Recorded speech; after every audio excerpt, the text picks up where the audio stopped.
I am going to be so honest, you guys. I posted a video a few weeks ago about sewing some fall wardrobe essentials, and honestly, posting it felt a little bit like wearing a white shirt to an Italian restaurant. Like, I'm committed, I'm shooting my shot, I'm doing it, but like, I don't really see it going well. For one thing, the video was an hour long. I expected maybe 5 people to watch to the end, 3 of whom I'm currently buying Christmas presents for. And so like I mentioned at like the end of the video that, hey, if you'd be interested in a part 2, let me know.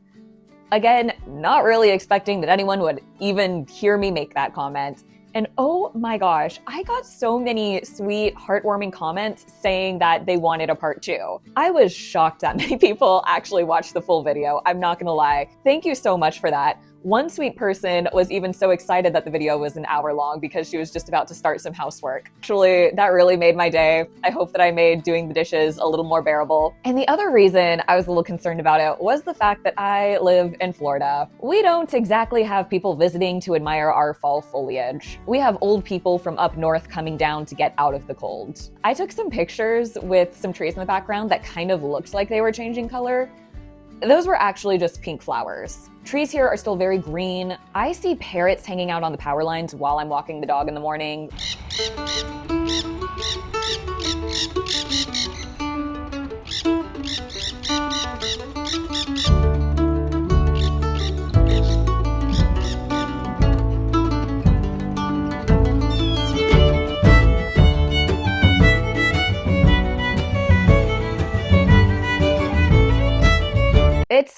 It's not exactly cozy Pinterest fall vibes here. And I know that there are people who can relate to that, who experience fall in a way that doesn't quite look like cozying up in oversized sweaters and, you know, listening to the wind howl outside.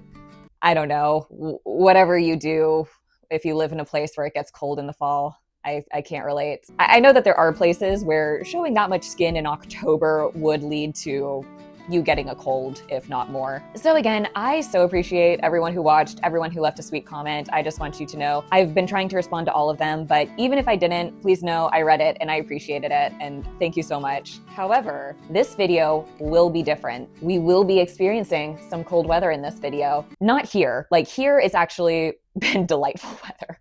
It's actually been beautiful weather here. It's been in like the 70s all week, which is fantastic. Honestly, kind of my ideal weather. Still very sunny. Honestly, I don't even need a jacket most of the time. However, we will be experiencing some cold weather because we are going to Ohio. Now you may be wondering, Allie, what's in Ohio? Oh, honestly, some of the best used car lots in America, probably. If you happen to enjoy gray, the Ohio sky is alight with every shade imaginable. What else? They have a pretty good drive-in burger chain. Deer. They do have some very nice lakes. I'll give them that. So we've seen wild turkey. But most importantly, my Aunt Jen's kitchen is in Ohio. And that, kids, is where Thanksgiving dinner comes from. I really think that it is a testament to how amazing of a cook my Aunt Jen is. The fact that we're willing to leave, honestly, one of the most beautiful times to be in Florida and go up in one of the worst times to visit Ohio.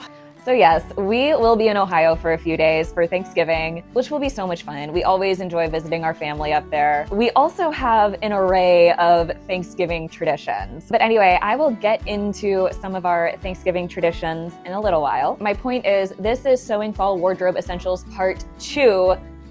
But this time, it's personal. I mean, this time, it's cold. So thank you so much for joining. If you have cooler weather, this video should be a little more relatable. And let's get into it. Now, here's the thing. Over the years, we have developed a set of traditions. Every day that we're in Ohio, we have a very specific activity for that day. And so all of the outfits that I am making will be revolving around these specific days' activities. So I'm going to be focusing on our Wednesday, Thursday, and Friday activities. And I will be starting with Friday and kind of working my way backward because unfortunately, I do not have the supplies that I need for earlier in the week. So we're just gonna work with what we have and start with my Black Friday outfit. So in our family, we don't shop on Black Friday. We go bowling. And trust me, I will be talking about the angst that I experience Black Friday bowling every year a little bit later. But first, let me explain the vision for the outfit. So again, we're doing a little bit of physical activity that day. And I mean, I gotta be able to move around. I need to be able to get into my bowling stance. I'm sure you can tell by the way that I'm even demonstrating right now that I am a force to be reckoned with at the bowling alley. I'm not, unfortunately. Again, we'll talk about my bowling trauma later. So I am going to be making a little cold weather inspired bowling outfit, essentially. This outfit is going to be very practical. I'm going to be able to move around in it, but I still want it to feel very fun and autumnal. And so I have two things that I'll be making for Black Friday bowling. The first thing that I will be making, which I am very excited about, is the Frankie Jacket by Small Museum. This is a very streetwear inspired jacket. I love that it's sort of a cropped length. Honestly, everything by Small Museum looks so effortlessly cool. And I don't know if I'm that person, but I want to be. And I feel like this is my shot. I've never actually made a jacket before, so we'll see how this goes. So for the jacket, I will be using this thrifted bed sheet. I'll come up close so you can see it, but this is a Jungalow, I think it's called. Opal House. I think that it was like a collaboration with Target. I think that this is such a cute and fun fabric for fall. I love that it's dark green. There's that little burnt orange in it, but I love sort of the boho vibe to it too. I actually was planning to make a top out of this for Black Friday bowling last year and never got around to it. So this seems like a good time for redemption. And so I will be using this sheet to make the Frankie jacket. And then for pants, I will be using, one sec, this burnt orange bed sheet that I thrifted. It's just solid orange, not too much to see, but I think that this is gonna go really well with my Jungalow fabric. You know, I think that the oranges complement each other really nicely, but the plan is I am going to use this fabric to make the pearl pants by Swim Style Patterns, which is super cute. I've been dying to make it for a while. It's kind of an easy, basic pant in that it doesn't require a flap or buttons or anything like that, just sort of an invisible zipper in the back. I don't think that there's like a real waistband to it either. But it's nice and wide-legged. I love the look of it. I am not 100% committed, so future Allie, insert here if I end up changing my mind and doing a different pattern. Hey, future Allie here.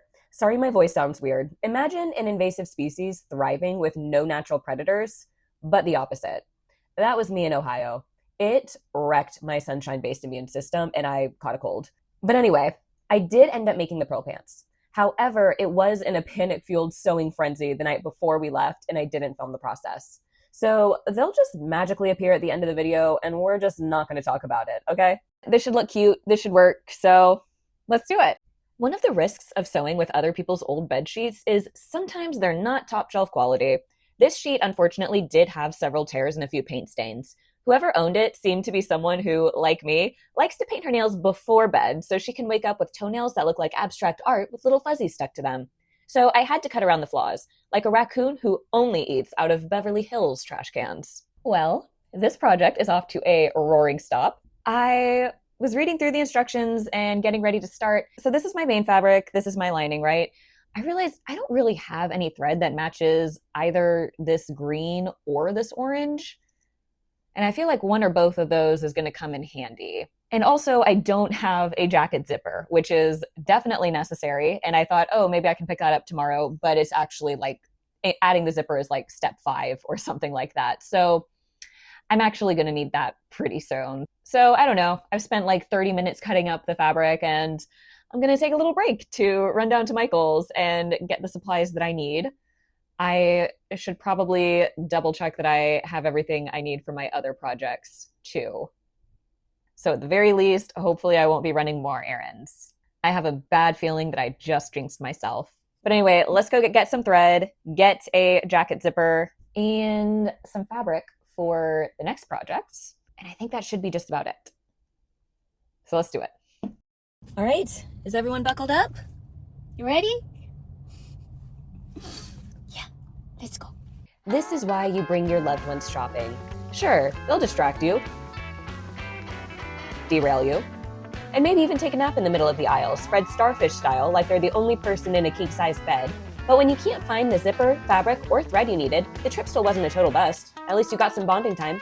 Well, after all of that, all I ended up getting was one spool of orange thread, but it's fine. I'm going to swing by Hobby Lobby tomorrow and hopefully, fingers crossed, they should have everything else I need to finish all of the clothes that I want to make for this trip. By the way, don't think I mentioned this, but we leave Tuesday. This is Friday.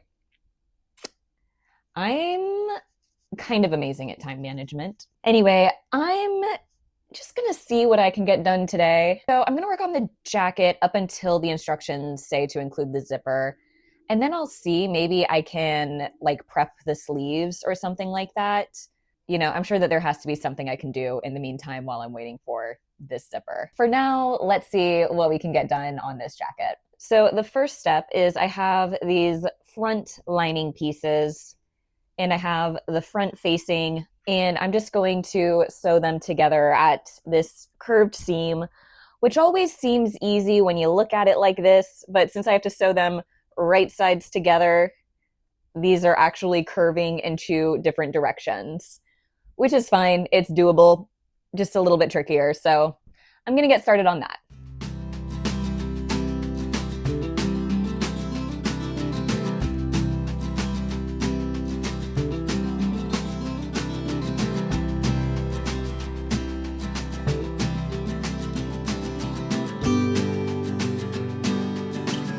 After sewing the lining and front facing together, I clipped a few notches into the seam so the piece would lie flatter than a Great Dane Labrador mix in the middle of a craft store. Then, I pressed the seams open, and this is how we were looking. Not too shabby, if I do say so myself. So, turns out there's not really a whole lot I can do until I add the zipper. So pretty much the one thing that I can do is prep the pockets. So what I'm gonna do is just zigzag stitch all the way around and fold the top hem down. That's pretty much gonna be it. I am so sorry we have not actually gotten to much sewing here. Coming soon, I promise. There will be much more sewing the rest of this video. Your patience is appreciated.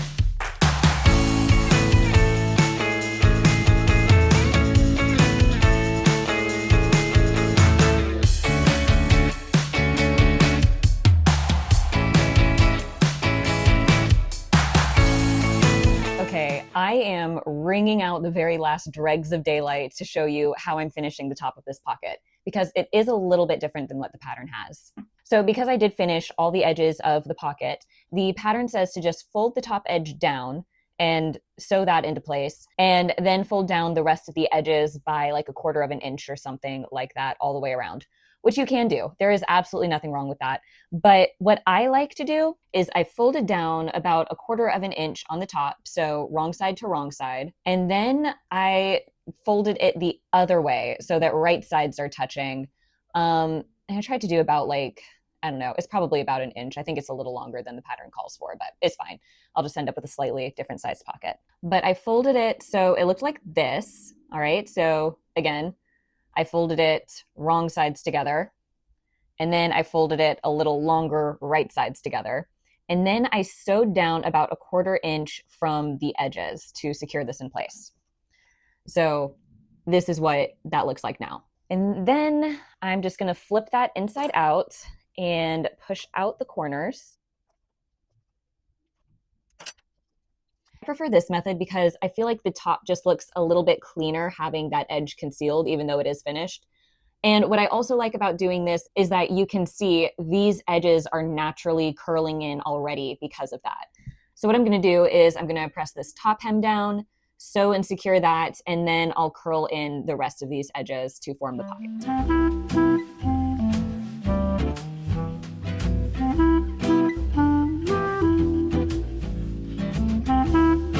Okay, you guys, I went to Hobby Lobby and I finally obtained the zipper that I need. Or at least as close as I could find. To be fair, the pattern calls for a 15-inch zipper. I could only find a 14-inch or 22-inch, but you know what? It's fine. Zipper may be a little bit short, but it'll do what it needs to. It's also, very importantly, a separating zipper. So that means that I'll be able to have the jacket completely open, whereas a lot of zippers are closed. Sort of think like a zipper you would have on your jeans, where it's not like it completely separates. That's a closed zipper. This is a separating zipper. And so I got it. It can do the job. And we are pressing forward. I would be lying if I said that I wasn't nervous because, as I mentioned, I'm on like step 4. This is a 62-page pattern. It is Saturday and we leave Tuesday, and I have other projects that I want to do. Would I consider myself a time management expert? Sure. I think making mistakes can make you an expert. Would I consider myself a time management master? Maybe not.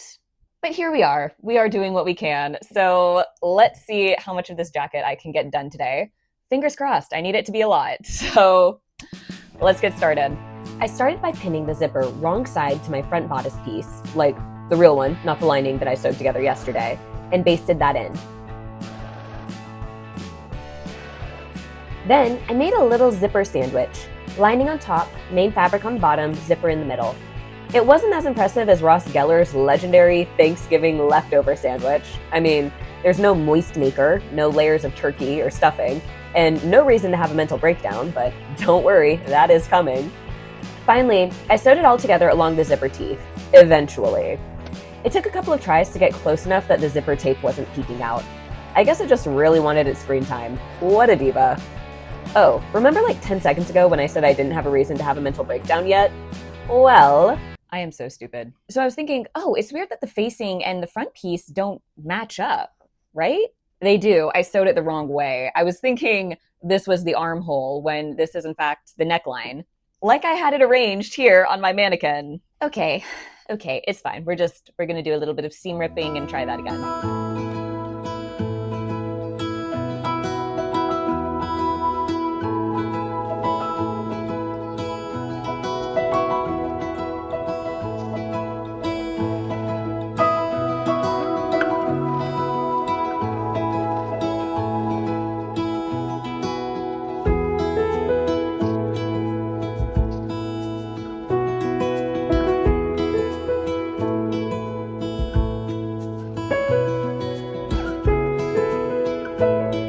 We have a working zipper. We're looking good. The only thing that does make me a little bit sad is that the pattern isn't quite lining up. It's off by like, I don't know, half an inch, probably even just like a quarter of an inch. It's not a big deal at all. And it's not worth it to me to rip it out and try again, but it does make me a little bit sad, but it's fine. Anyway, next step is to attach the back bodice. Pushing the lining aside like the white meat on Thanksgiving, I'm sorry, but dark meat is simply better. I pinned the main fabric back bodice to the main fabric front bodice at the shoulders and sewed them together. I then repeated the process with the lining.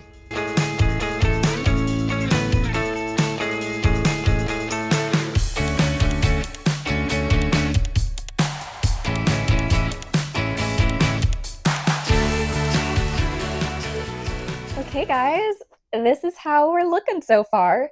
We have the whole bodice section done. The front bodice, back bodice are attached. The lining is all snuggled in there, good to go. Zipper is installed. It just kind of looks like a vest right now.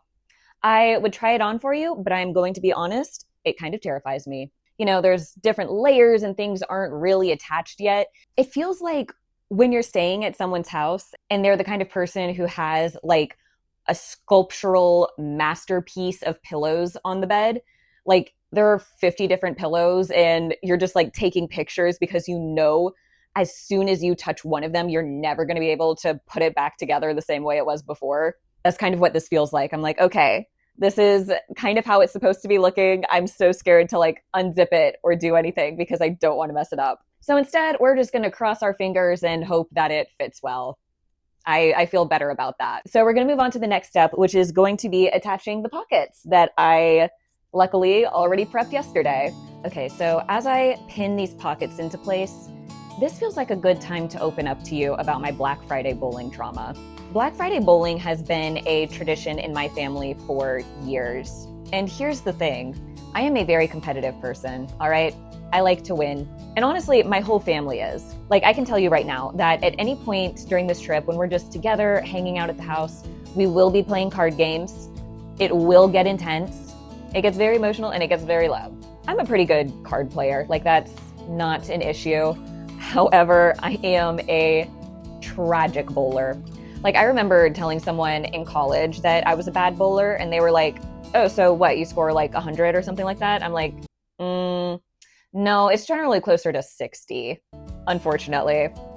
Just not my forte, all right? I ran cross country in high school, okay? I wasn't doing anything that involved hand-eye coordination. I should lift this up a little higher. Despite the fact that I know that I'm a terrible bowler, I know I'm certainly not winning, and the best I can pray for is to not bring shame to my family and myself. That doesn't stop me from wanting to win. Okay, I like that placement better, I think.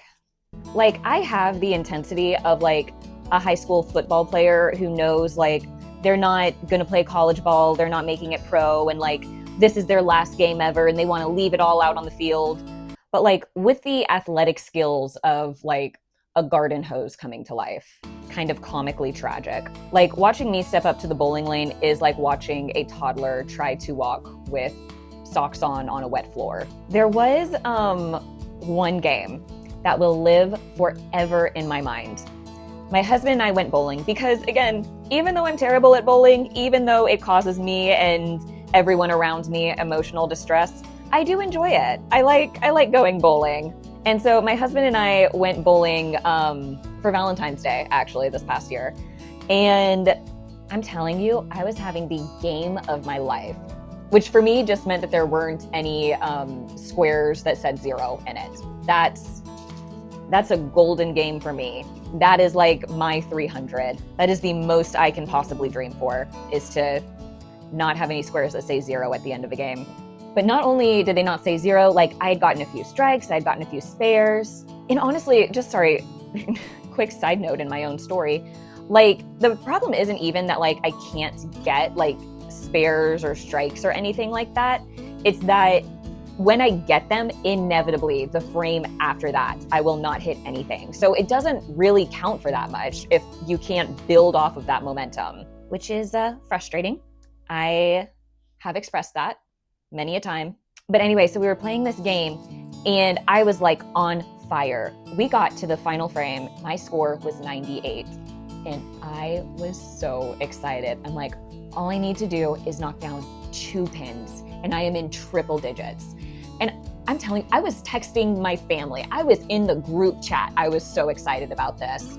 I step up, my heart's pounding. The bowling alley is playing 90s boy band music, which is kind of my jam. If you look at my running playlist, it is almost entirely 90s boy bands. And I was like, this is it. This is my moment.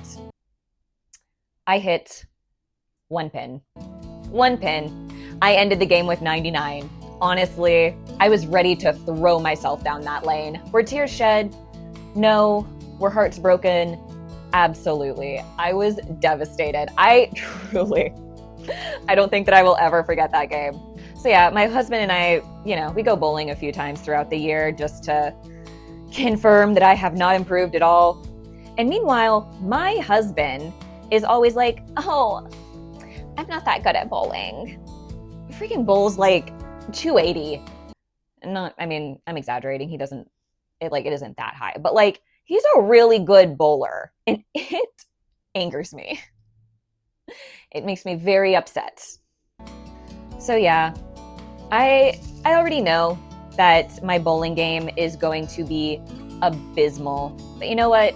Hopefully my style game can be 300.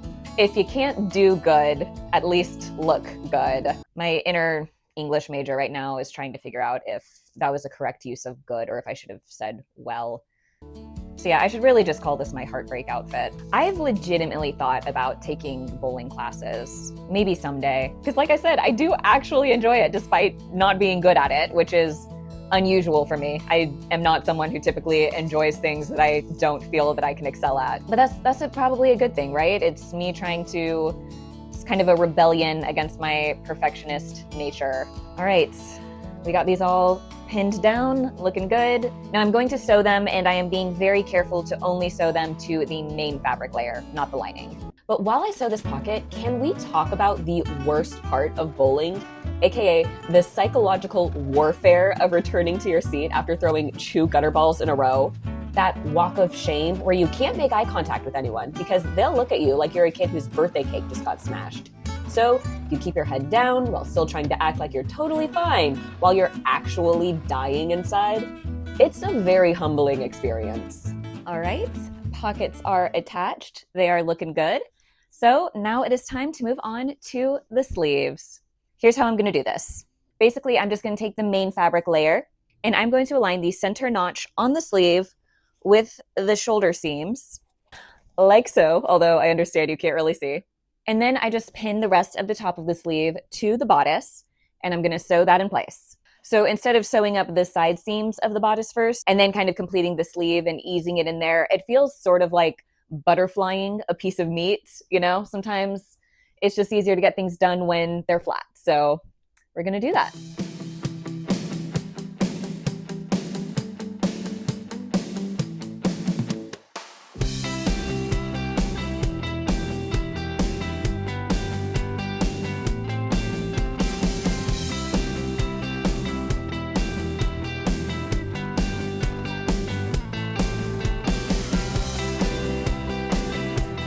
Okay, I mustered up the courage to try on this jacket.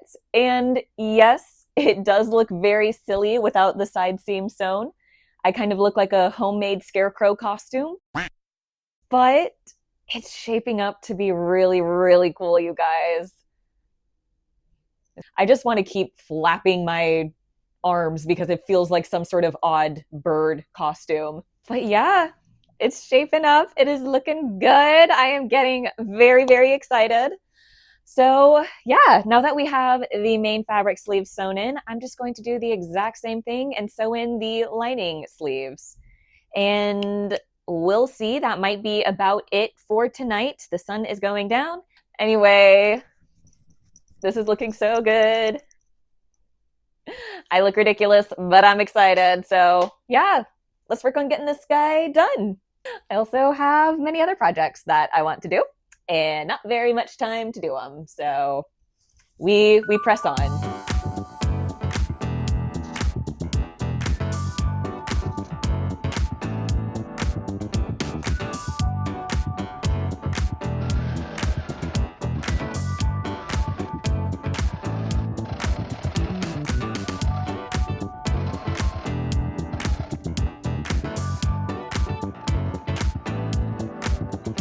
All right, so let's see how much of this lining we can do before I completely lose any semblance of light. So now that the lining and the main fabric pieces are kind of all sewn together individually, I'm going to be sewing them together so that we have a nice cohesive garment.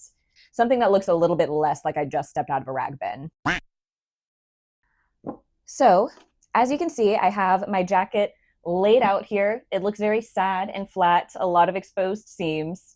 It just kind of looks like a turkey that's been splatchcocked. That's what I was trying to think of. Yeah, I've been watching the Bob's Burgers Thanksgiving episodes. So now I am going to try to be connecting the main fabric to the lining. And I'm going to start with the sleeves. So as you can see, right now I have the right side facing up. And what I'm going to do is I am going to twist the fabric so that the right side is facing down. Just one simple little twist. We're not going full Chubby Checkers, twist and shout. Or was that the Beatles? Did Chubby Checkers do the twist and then the Beatles did twist and shout? I don't know. But anyway, now I'm going to set the main fabric aside for 1 second, and I'm going to do the same thing to the lining fabric. And I'm going to make sure that I twist it in the same direction as I twisted the main fabric. Hey, Future Allie popping in again to let you know that I did not do this correctly. What the pattern actually says is to twist the fabrics toward each other. That wording makes my brain feel like it's in a game of Cirque du Soleil level Twister, but if you just twist the lining fabric the opposite of how I did, you'll probably be fine. I'll also explain how I corrected this in a second. And then I'm going to take the main fabric and pin them together.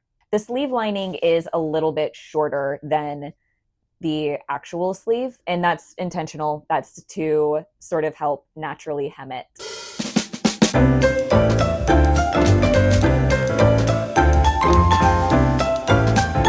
All right, and I am not super confident that I did this correctly, so I'm gonna sew this one before I attempt to do the other sleeve.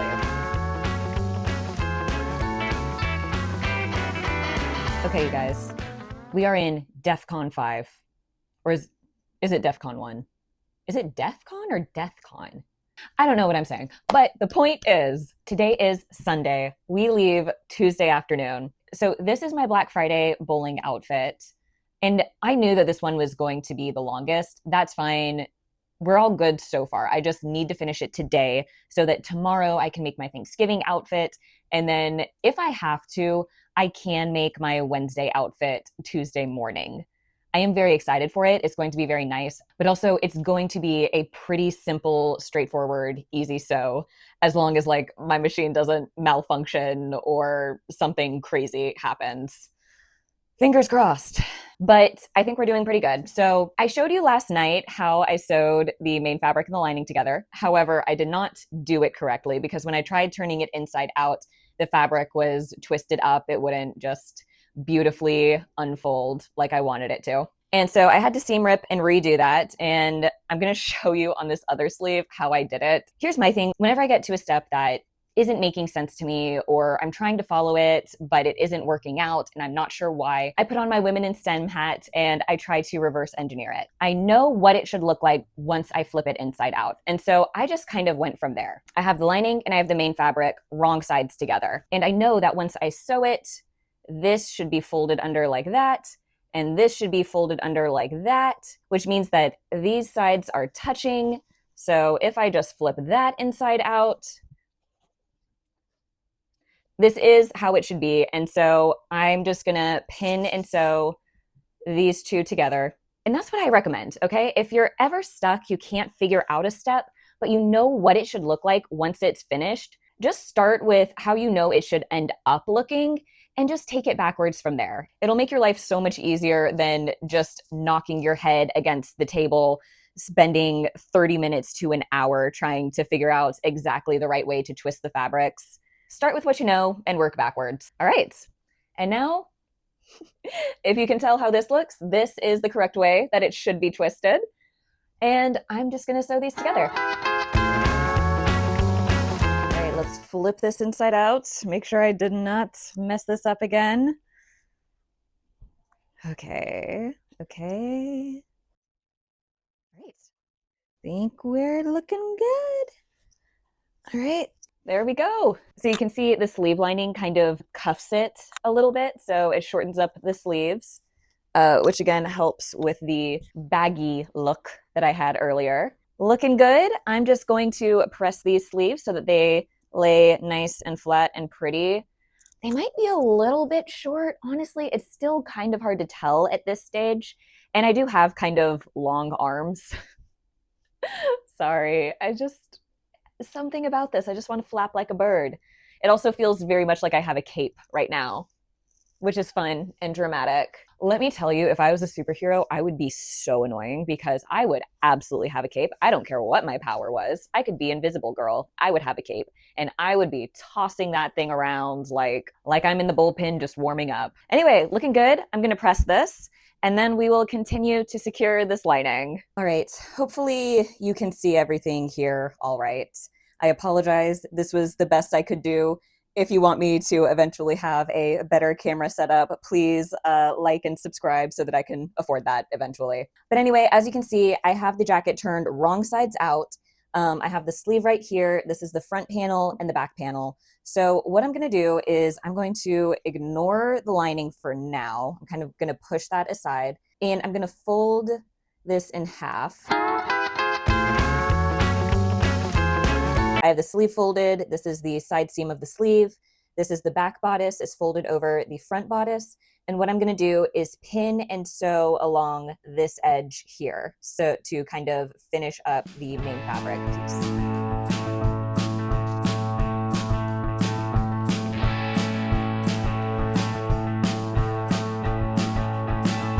I then repeated the process on the lining.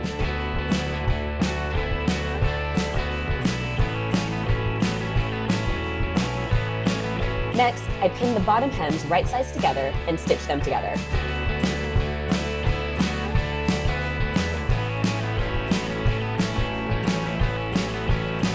After I flipped the jacket inside out, I pinned and sewed the interfaced collar piece to the neckline.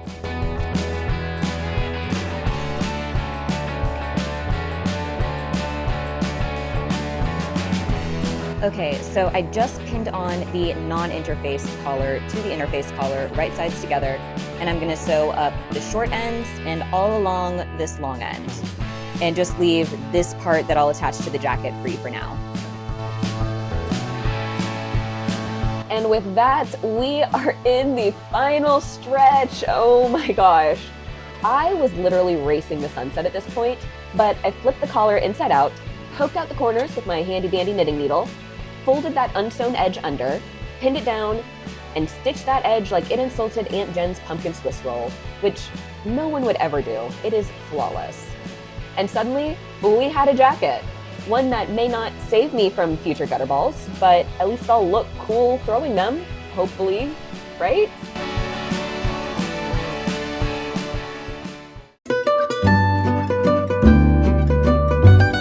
All right, you guys. I cannot tell you how relieved I am to have finished that jacket. That was kind of the one question mark. I wasn't really sure how it was going to go or how long it was going to take. But you know what? We made it through. I am feeling upbeat. I am feeling optimistic. I am feeling energized. I feel like a turkey who made it through the slaughter and lived to see Black Friday. And you know what? Maybe I'm delusional. Probably am. But you know what? Delusion can be a powerful engine, and I credit it to a lot of my success. So I'm feeling pretty confident that we can wrap up my Thanksgiving Day outfit today and possibly, hopefully, get started on my Wednesday outfit. But if not, I am absolutely certain that I can finish the Wednesday outfit tomorrow before we leave. So we'll see how this goes, but I'm feeling good. I'm feeling strong. I feel like I can take on a million outfits, but I'm not going to. I'm just going to start with one and we'll go from there. So for my Thanksgiving outfit, I am extremely excited because I am going to be making one thing that has been living rent-free in my head for months. And that is a red gingham skirt that Sophia Richie wore to like a fashion week or something. I can't remember exactly where she was wearing it, but I have been staring at photos of this skirt for months. And I really wanted to make it over the summer. I never got around to it. And so you know what? I'm like, hey, I can make this work for fall. So I'm going to make it as part of my Thanksgiving Day outfit. And I cannot tell you how excited I am for this. You know me, I love making clothes out of a thrifted bedsheet or tablecloth. Unfortunately, I don't find a lot of red gingham fabric at the thrift store, and I really love it. So I did run down to Hobby Lobby, and I bought this beautiful red gingham fabric. I was kind of debating between this one or another one that looked a little more homespun. But Sophia Richie, I don't know, hers looked a little more printed, if that makes sense. And I feel like this matches that vibe a little better. Her print was larger than this, but unfortunately, this was the largest red gingham print that I could find. It's fine. I love this fabric. I love the color. I freaking love red gingham. So we're going to make this work and it's going to be good. So to make the skirt, I will be using the Annette skirt by Dressmaking Amour. Now this skirt, it does come with two options. You can make a pleated mini skirt or you can make a pleated maxi skirt. And you might notice that in the inspiration pic, there are no pleats. So essentially, I'm just going to be using this pattern as a base. It has a yoke, which I need for this skirt. And then instead of doing pleats, I'm just going to do ruffles. And I think that should work out just fine. And it'll give me the look that I want. Whereas Sophia Richie's skirt cost over $2,500, this fabric cost me like $15. I think the pattern was about $10. I think I had some sort of coupon or I got it on sale or something like that.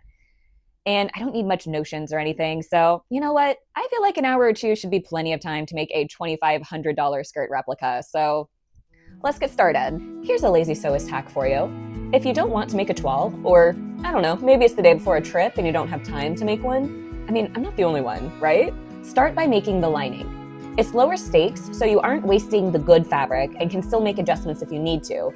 But it's also something that you need for the project, so you aren't wasting any precious time. That's what I did. I made the lining for the skirt yoke first so I could get an idea of how well it fit.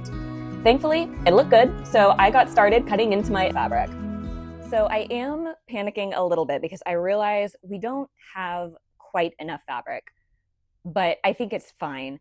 So I cut the first panel a little bit longer because I always get nervous just gathering squares because it tends to add extra bulk. I usually like to curve the hem a little bit. And so I cut the first one a few extra inches so to sort of give myself a little extra room in case I decided I didn't like how it looked gathered just as a rectangle and I wanted to add a little bit of curve. I would have a little bit of extra length to work with there. So even if I cut a little more of a curved hem at the top, the skirt itself would still be as long as I wanted it to be. However, I realized I cannot afford to do that. I just don't have enough fabric. So I tried to set it up at an angle where you can tell but sorry if you can't really. But basically, this this panel should be cut on the fold, and it doesn't quite reach far enough. But you know what? It won't be quite right, but I think we can improv. I think it'll be fine. What I'm going to do is I have this remnant at the top from cutting the first panel, and I'm just going to sew that along the side of this panel to make it a little bit wider. It still won't be quite as wide as it's supposed to be, but it's fine. I think it'll be close enough. And then I'll just have to cut the yoke from this piece, so I just won't have any extra fabric to cut this skirt panel a little bit longer. But you know what? We are just trusting that things are going to work out, that things are going to be fine, and we're going to get through this. Hopefully everything just works out the way that I want it to, because otherwise it's kind of going to suck. But before we panic, I think I'm just going to cut out the back yoke and then gather the skirt panel that I already cut and sew that to it and just see how it looks. See if I like the gathering, see if I like the look of it, and then we'll move on from there.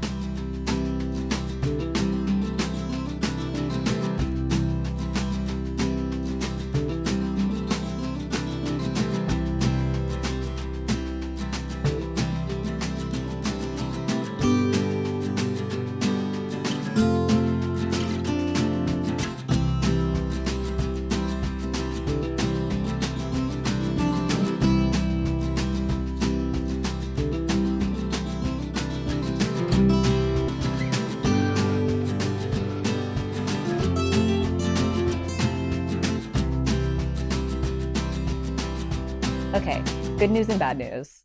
The good news is I love how this looks. This is so cute. I love it all full and gathered. It's already so nice and swooshy. I absolutely love it. This does look absolutely ridiculous though. The brown plus the red gingham is like ginghamception, but I don't know, maybe for the right person, it could work. It kind of looks like, you know, when someone's doing like a one-person show, and so like half of their face will be like feminine and then like the other half will be masculine. That's what it feels like, but like the front and back of my pants right now. Anyway, so the good news is that I love it. The bad news is that it does make me a little bit concerned for the front. I decided to put the longer panel on the back skirt because typically you do, if you're making like a skirt or something like that, you do typically want the back to be a little bit longer because, you know, you have a bump to account for. Even someone like me, who frankly does not have much to account for, it still makes it shorter in the back than the front. So you want to add a little bit of extra fabric to compensate for that. But it does make me a little bit concerned that the front is going to be shorter than I would like it to be. So I did consider sewing the extra little panel of fabric to the bottom instead of to the side. But I also want it to be really nice and gathered. So I'm going to sew it to the side. The front is definitely going to be shorter than the back, but we'll just figure that out. At least for now, I think this looks so adorable. Let's cut out the front pieces and start sewing all of that together. With the back skirt looking like a beautiful red gingham tablescape at an Italian restaurant, you know, one that isn't offering you a $300 vintage wine, but serves a margarita pizza with fresh basil that makes you feel like you're studying abroad in Naples, even though you're less than 10 minutes from Tampa International Mall, or something like that. I finally got to work on the front skirt. Okay, I actually managed to cut the leftover fabric so that I had enough to add little panels to both sides, which is good. I think we're actually pretty close to what the fabric size should actually be. The only thing is that I am a little short on the ends here, but that's okay. I'm feeling a little better. I am encouraged that we are really, really maximizing this fabric. After that, I sewed the extra panels and finished the seams.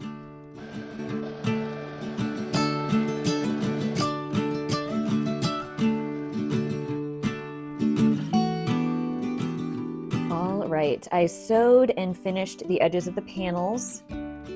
I did my best to align the pattern. It's not perfect, but I think it's close enough. Yeah, it's fine. It'll be gathered, so it'll be harder to notice anyway. But yeah, now that the panel is all sewn together, I'm gonna gather it and attach it to the front yoke.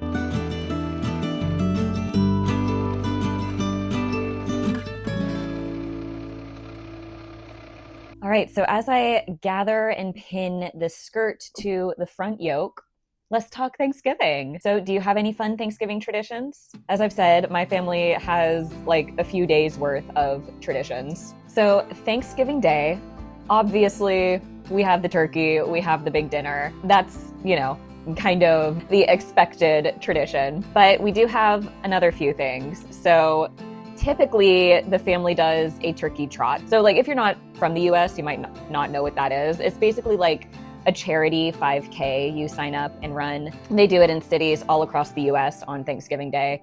A little way to give back before a day where we're supposed to be counting our blessings and thinking about all the things we're grateful for. Yes, I am a runner. I've been a distance runner since I was in middle school. I have never done the turkey trot, and there's a few reasons for that. One, the family members who do it leave at like 5 o'clock in the morning. I'm sorry. On a day off, you're expecting me to be somewhere, not just be somewhere, but be somewhere in Ohio at the end of November at 5 or 6 a.m. The sun isn't up. It is absolutely freezing. It is usually snowing. And I'm just standing around there with hordes of people waiting to run. Like, I usually wake up when I want, not having to set an alarm and force myself out of bed while it's still dark out. Run 5 or 6 miles, get back, shower, and have breakfast before the people who run the turkey trot get back home. And to me, that's just a better way to spend Thanksgiving. I will truly be living my most thankful life by not doing the turkey trot, personally. But that is something that a lot of my family members typically do. And then the rest of the day, a lot of it is watching football. I'll be honest, not a football fan. Baseball's the only sport that I really follow. But I mean, I like hockey, I like basketball. I'll watch most sports. Football, I've just never been able to get into it, honestly. So I just kind of sit on the couch and knit while people are watching the football games, and I have a good time. But aside from that, I come from a big family of card players. We are all very competitive. We all take our card games very, very seriously. And so typically we'll just like be chilling, hanging out in the living room or whatever. And then it's like a mating call. And then it's like in the army, what is it, like Reveille or something that they play in the morning to get the soldiers out of bed?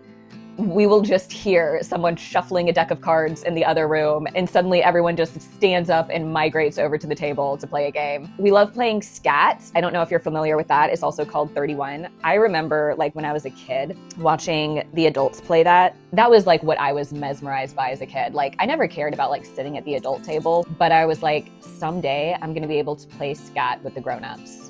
And here we are. I'm playing scat with the grown-ups now. But we love that game. We play hearts a lot. We play sequence, which I'm not a fan of. I don't know what it is. I think that we just played it a lot and I got tired of it. What else do we play? Occasionally someone will have a new game that they bring, and we just have a good time. But yeah, lunch on Thanksgiving, usually pretty laid back because obviously we're all saving up for dinner. So what typically happens is they'll put out a charcuterie spread and like some butternut squash soup, and we'll just kind of, snack on that. Okay, now, as much as I love hating on Ohio and making fun of it and talking about how much I hate the weather and everything up there, which is true, I will say one thing that is actually magical to me and that I do love and I do look forward to every year is the beverage porch. Which, I don't know, I feel like this is probably like a fairly common thing up north. It's obviously not really something that we can do down here in Florida. But my relatives have a screened-in back porch, and so my aunt will just like leave drinks out there. And I mean like all sorts of drinks. There's usually like a sangria, an iced chai, like sodas, lemonade, I don't know, just like every beverage you can think of. She'll just have it out on the porch, and because it's so cold, it keeps all of the drinks cool, and you can just come and walk out on the porch, which I will say, that is freaking miserable. I do not enjoy the experience of being out on the porch, especially if I'm like, oh, I'm gonna go grab a drink. Anyone want something? And people are like, oh yeah, get me this. And then I'm out there longer pouring drinks and shivering to death because I'm inside. I didn't like put on a coat just to step out on the back porch. But still, I do really love the beverage porch. That's always really fun, just having, little assortment of drinks we can go pick up whenever we want. I'll give you that, Ohio. That's a good one. And my aunt really is just such an incredible cook. So, we always have turkey, obviously. She makes, homemade stuffing out of stale bread. It takes like a week or something for her to make.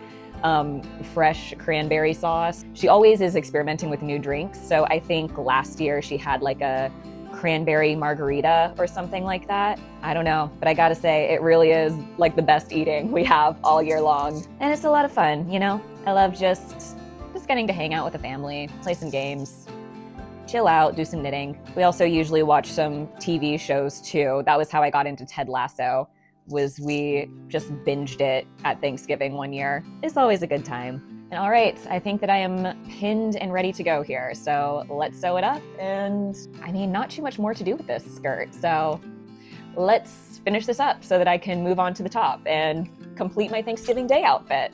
We're making pretty good time here, which is awesome. Now, riddle me this. Why just make a $2,500 skirt when you can make it better? That's right, I'm adding pockets. I'm sure Sophia Richie is quaking with jealousy. But in all seriousness, that's the beauty of me-made clothing. You get to fine-tune every little detail so it fits your personal style and your life. Whether you're someone who likes to have a place to put your hands or your phone, or maybe you like to have little hidden snacks at all times. I respect that. So yeah, I used a pocket template from another pattern and added some pockets just below the skirt yoke. And with the front piece complete, look at the twirl on that skirt. It could probably generate enough wind energy to power a small town fair. It was time to sew the front and back pieces together.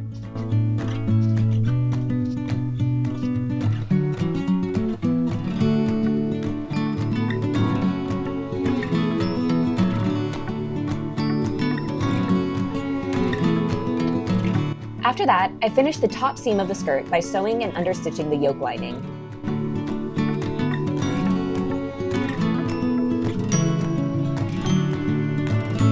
Finally, I added in a side zipper, and this skirt was ready to sweep into Thanksgiving like no one told it that the turkey was the star of the show.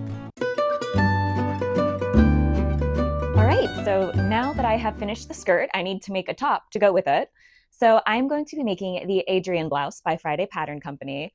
This has quickly become a go-to for me. I love the big, billowy, like 3/4 length sleeves. I think the sort of low-cut neckline is so nice and sophisticated. I just love the look of this blouse. I think that it's a good elevated basic. And so I'm going to be making one to go with my Thanksgiving Day skirt. And I'm just going to be using this simple white jersey that I bought at Hobby Lobby. So yeah, let's get going on it. As a last-minute sewist, this pattern is delightfully simple. Just 3 pieces you cut twice. Front and back bodice, neckline ribbing, and sleeves.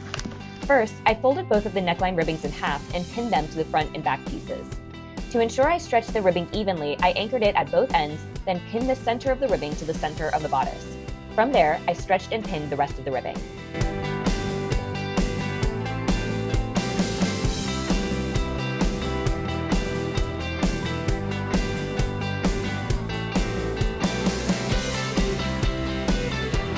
Okay, so now that the neckband is attached, I'm just going to lay the front and back pieces on top of each other and sew up these side seams.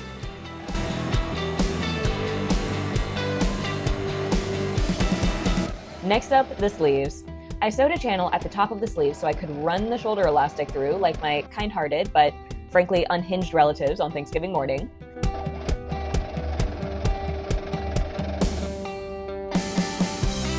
Then I folded the sleeve in half, like people who eat pizza the wrong way, and sewed up the long edge. Finally, I sewed an elastic channel at the bottom of the sleeve, threaded the elastic through there, and added the sleeve to the top.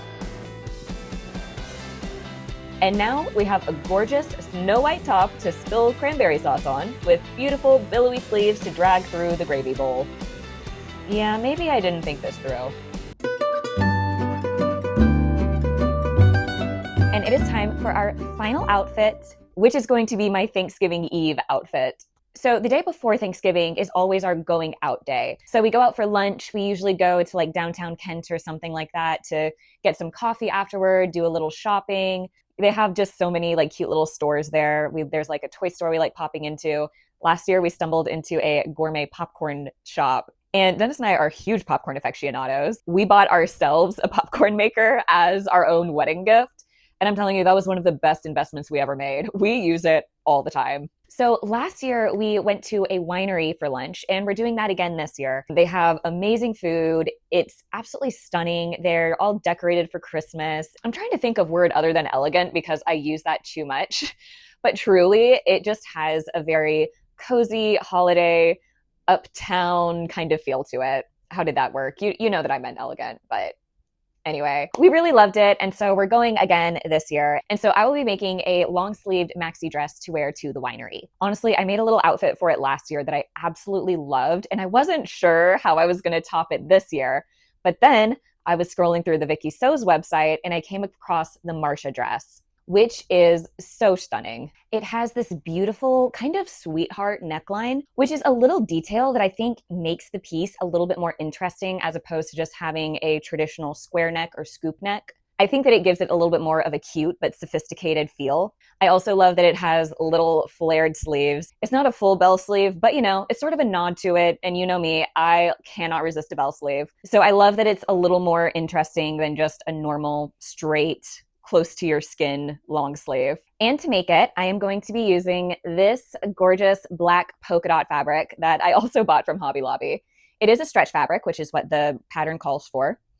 And I will say I have been obsessed with this fabric. I've already made 2 dresses and a tank top out of it. But one, I just been obsessed with polka dots all year. I feel like they've been kind of a trend. At the very least, I've seen them a lot on Instagram and stuff like that. And I've talked about this before, but I feel like they add a little bit of playfulness to an outfit while still being very classic and still having kind of a refined look to them in the right setting. So yeah, I am excited. I think this is going to be gorgeous. And also because it's a knit, you don't have to worry so much about little details like fits. You don't have to add in darts and things like that. Sewing with a knit just automatically makes the fabric construction so much easier. And so since we're in a time crunch, I think that's really going to work in our favor. And yeah, let's get started. Got my pieces cut out. We leave for the airport in less than 2 hours. We got to go. All right, if you're going to be irresponsible and sew a dress right before you leave for a trip, make it a knit. So what I'm going to do is I'm going to sew the front and back pieces together at the shoulder seams and then all along the sides. If you've never sewn with stretch fabric, maybe it's intimidating or maybe you think you need a serger, then stick with me here because sewing with knit fabric is magical and easier than you may think.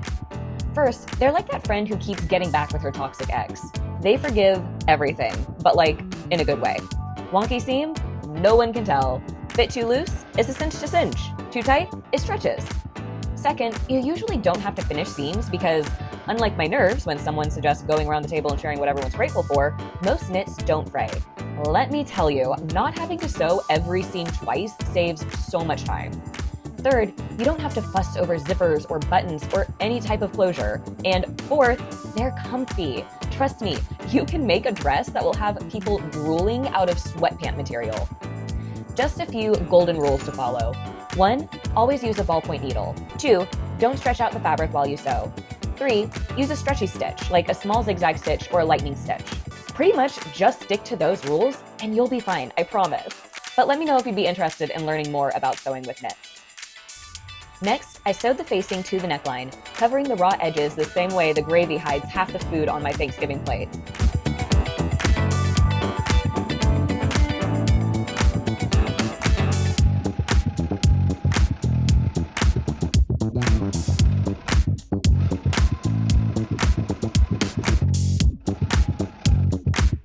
All right, so as I prepare to sew up the long edges of these sleeves, I want to talk about a Thanksgiving tradition that we have not done in several years. It's a little bit obscure. I mean, I guess kind of like Black Friday bowling, but I really miss it. And if my relatives are watching, we should bring it back.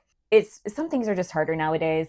People are in different stages of life. I have some cousins who are still in school, some who are, working like restaurant jobs and things like that. So, people have things going on, sometimes even during the holidays. But one thing that we used to do that I really miss was the day before Thanksgiving, we would have cupcake wars, where basically all of the cousins paired up and we would all make different flavors of cupcakes. And this actually started because my uncle lives in New Jersey and he would swing by New York City on his way every year and bring us like these gorgeous gourmet cupcakes. And then he wasn't able to do that one year or something like that. And so we made our own cupcakes and thus a little tradition was born. And it was always so much fun, I remember one year we made like chocolate peanut butter cupcakes with pretzels on top. I don't know how, but like one of my cousins is just immediately becomes an artist with pastry. I remember like the first year we did it, he and my sister made like a lemon cupcake with like a raspberry compote or something like that. We would go all out and it was always so much fun. We'd all be in the kitchen together baking and then, have a little competition afterward because, like I said, my family is competitive and we cannot do anything without turning it into a competition. And yeah, it was a little random, but it was a lot of fun and I miss it. And hopefully we can bring that back someday. But yeah, if you have any very obscure Thanksgiving traditions, please let me know. I'd love to hear about them. Anyway, we don't have much time, so I'm gonna sew up these sleeves.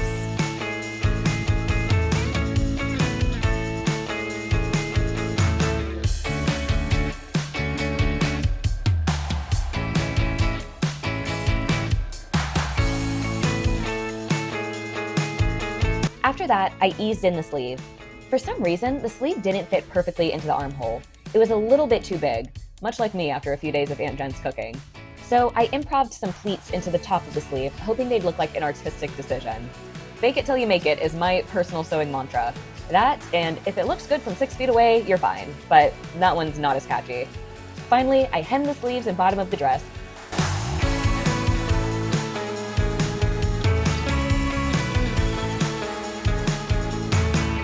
and with exactly 0 seconds to spare, I threw it in my suitcase and we were off for a few days of card games, mildly excessive eating, and reliving my annual bowling trauma.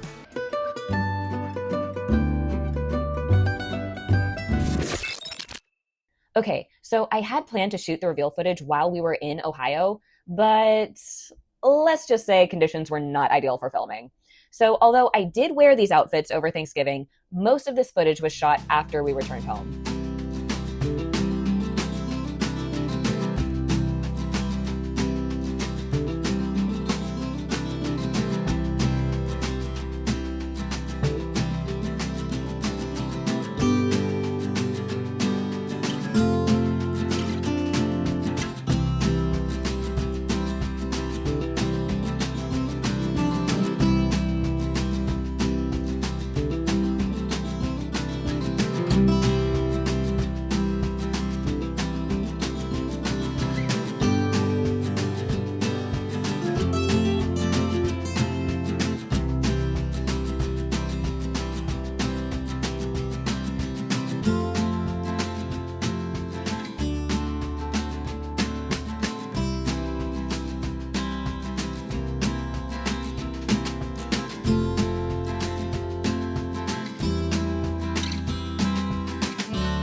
Thank you so much for sticking with me through this chaotic marathon of sewing.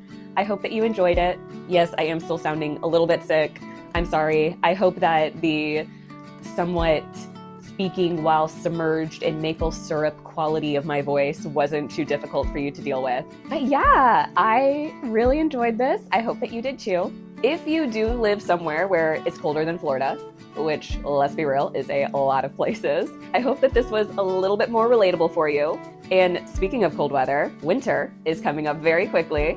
So if you would be interested in some winter wardrobe essentials, please comment below. Like, I'm not even joking when I say that the reason this video happened is because so many people commented that they wanted a part 2 to the fall wardrobe essentials. So if you would be interested in a winter wardrobe essentials video, please let me know. I do already have some material for coats and things that I'm very excited to make. Because yes, this is not the coldest place on earth, but it does still get cold here, and you do still need a coat once in a while. Or if you'd be interested in any Christmas sewing craft videos, let me know, because I am thinking about doing that, but also we do not have much time. So truly, I want to know if that's something you're interested in. Also, I am making a video recapping all of my fall sewing projects, some of which you have not seen yet. I have not posted them on YouTube or Instagram, so stay tuned for that. If you're interested in a little more sewing and style inspiration, please subscribe. I would love to have you around here. If you enjoyed this video, please give it a thumbs up. It's a small thing, but it really helps me out. I hope these sinuses clear up soon. Thank you so much for watching. I hope that you have a great rest of your day, and I hope to see you in the next video.